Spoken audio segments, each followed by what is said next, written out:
Well, it's Christmas here at Stoneaxe Towers, and I'm going to bring you a short video of my highlights of the year that shall not be named. And as you can see, the party is in full swing.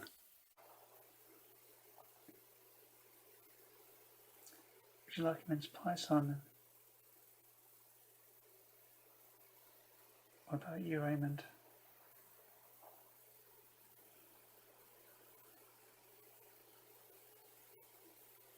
Now, these are a few of the board games that I came across this year and I have enjoyed to some degree or other. One big mention I will do is House of Danger.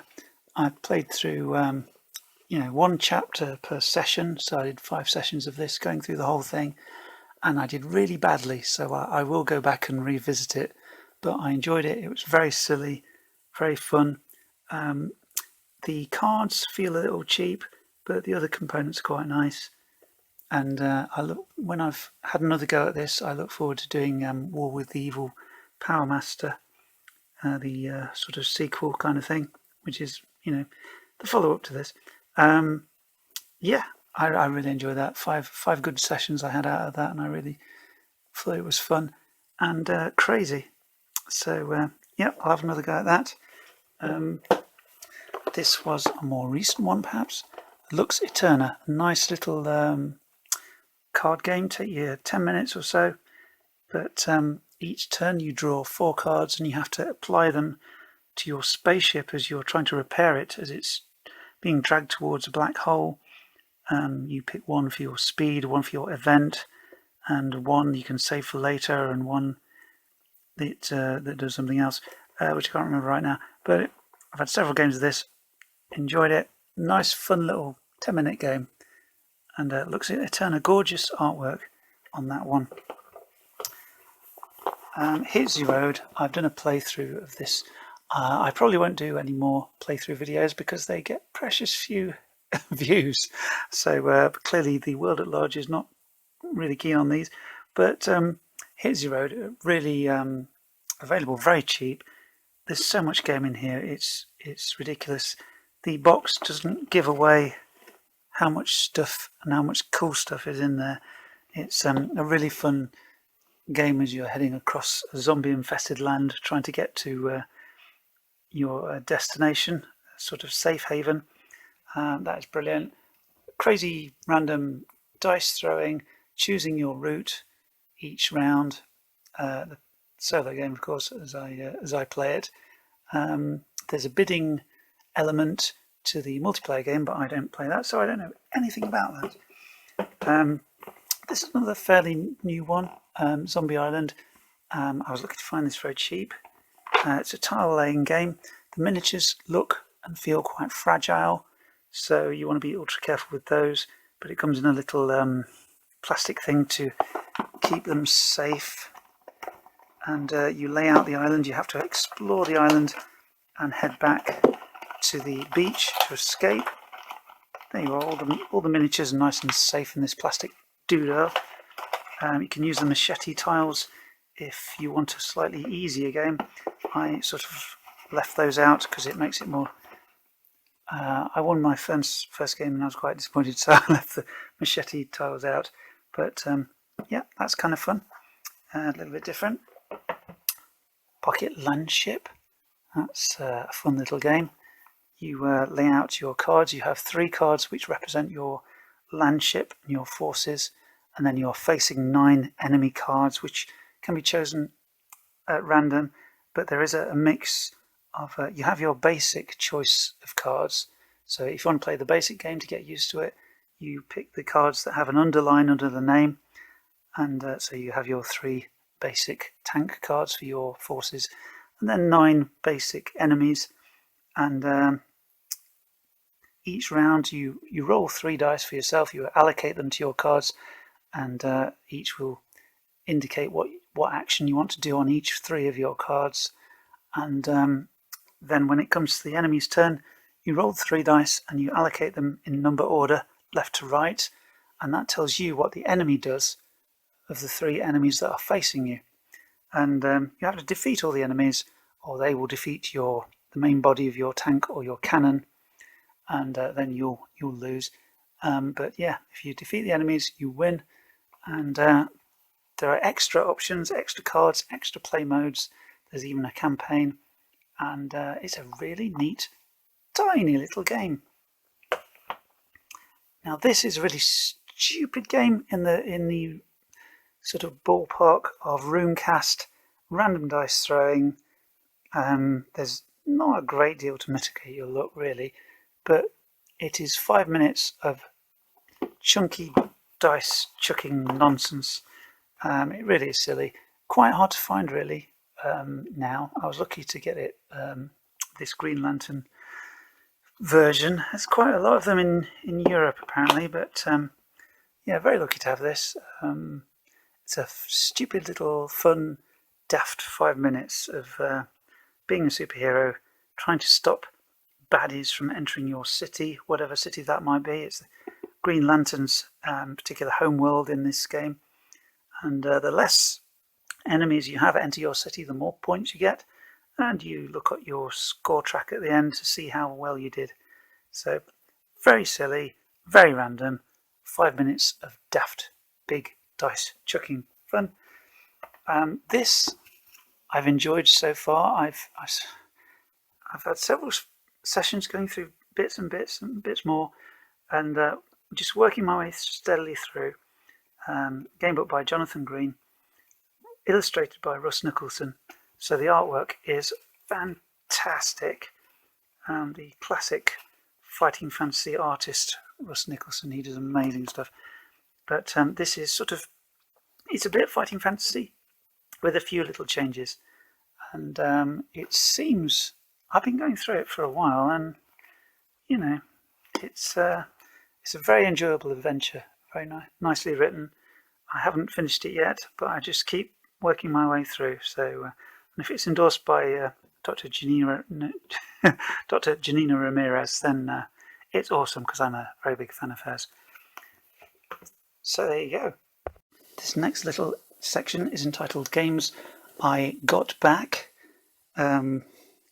These are all actually games I had, but got expansions to, and somehow came to dislike. And then I realised, yeah, it was a mistake getting rid of that. The reason I got this one, I had Dungeon Roll, the original retail version. This one comes, this is the Kickstarter version, which I found at a very reasonable price. And it has some of the extra little bits. It's very bizarre how little you actually get in the retail version, which you do get in other versions, like in the French version, which I was accidentally sent on Amazon.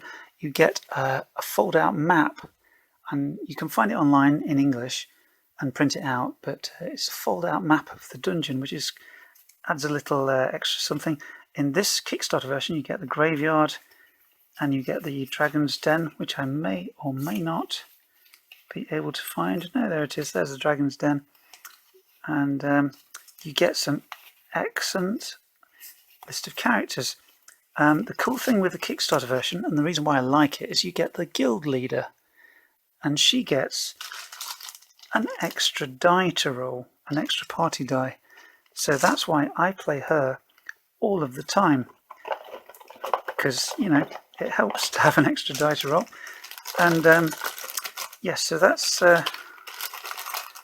one I got rid of, but I found the Kickstarter version, and because of the guild leader and her extra die, I enjoy it. And you get the in the Kickstarter version, you get the Dragon's Lair card and the Graveyard card, and unfortunately you do not get the map that you get in the French and perhaps other European versions, but you can print the English version of the map out online.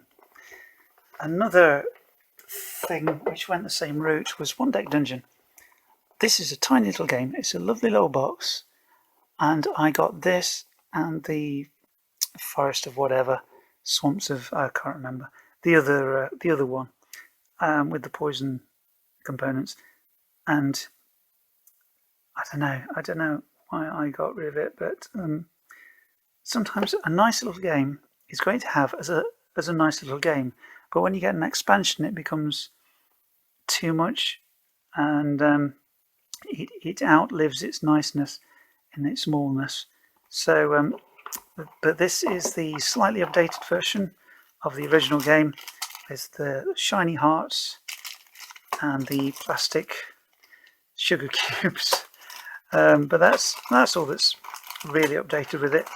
It's a nice little simple game, and I think some little simple games shine when they are kept little and simple. Just a tiny little box for a little dungeon adventure, and I don't need to get all the other things. On a similar vein, as I wrap up this section, Elder Sign. I had Elder Sign. I was encouraged to get the expansions. I got the expansions. The first one where you have extra characters and stuff, and the Streets of Arkham one, and it made it too big. It made it like it was trying to be Arkham Horror, and I don't need this to be Arkham Horror. I want it to be Elder Sign. It's just a fun little random game. I just need the stuff that's in the base set. I don't want anything more than that. And a nice little bag I got. But yeah, I just want the base set. It's fine.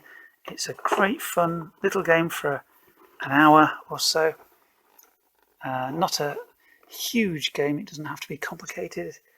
I just want to keep it simple, like the base game. And that's why I got Elder Sign again.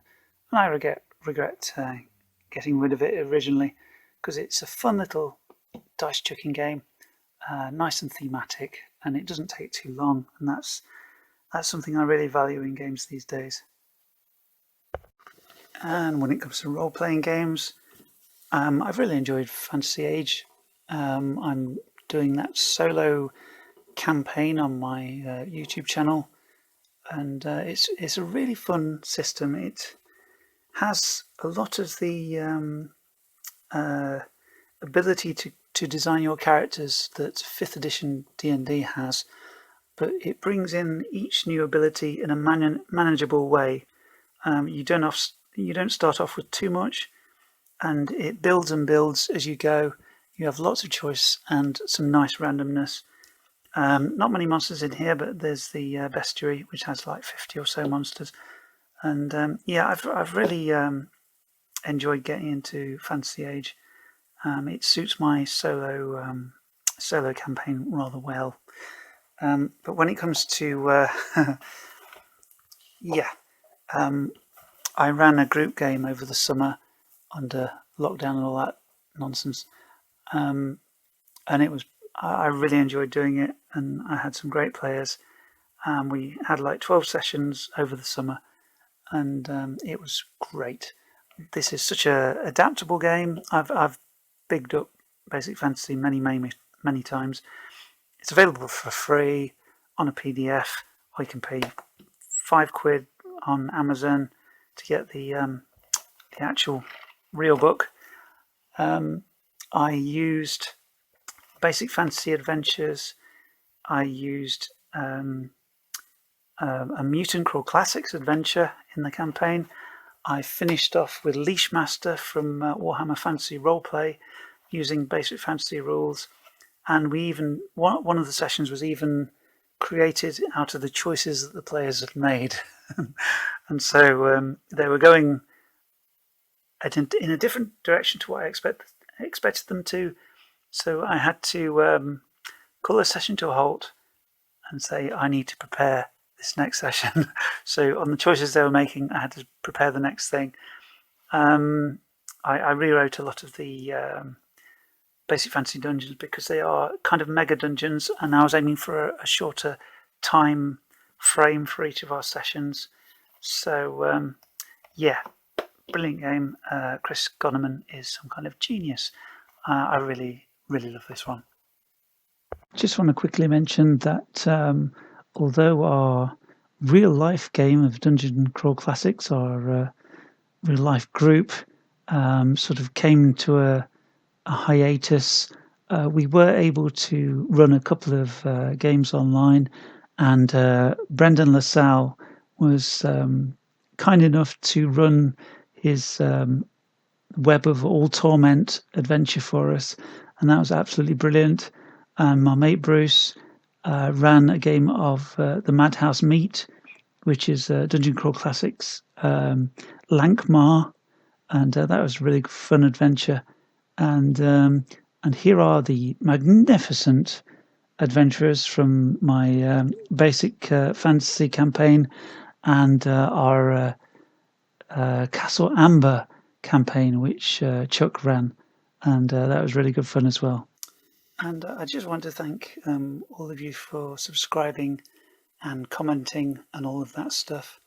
It's been really great, and I've really enjoyed making these videos, and I hope to do lots and lots more, continuing the Fantasy Age campaign and other bits and bobs of OSR stuff and the odd board gaming bit. And to whoever leaves the odd dislike on my videos, it's not something I can really act on, is it? I can't fix anything that you don't like if you don't tell me what you don't like. So there you go. Thank you for watching. I don't know why I brought the bear back, but have a wonderful Christmas. I shall see you, no doubt, with a new video very shortly, and have a wonderful Christmas. Why have they done this? Why are they doing this to us? We have done no evil. We have only tried to help. What they do not understand, they fear. What they fear, they destroy. So it has ever been with their kind. But I see it growing worse. A new age is coming, an age in which there will be no place for us. One by one they will seek us out and drag us from our homes and feed us to their envious fires. They will hunt down and destroy our creations, slaughter our familiars. So we stand here and sigh about it and go to our deaths in silence? No. No. We do not. I have been thinking long on this, weighing the dangers, the alternatives. Now I am satisfied. Now I see that we have no choice. We must leave here. Leave? But where will we go? There is no place that is safe. For our brethren tell us that this persecution exists wherever the sun rises. Wherever the sun rises, yes, that is true. Then there are other suns, my boy. Other suns.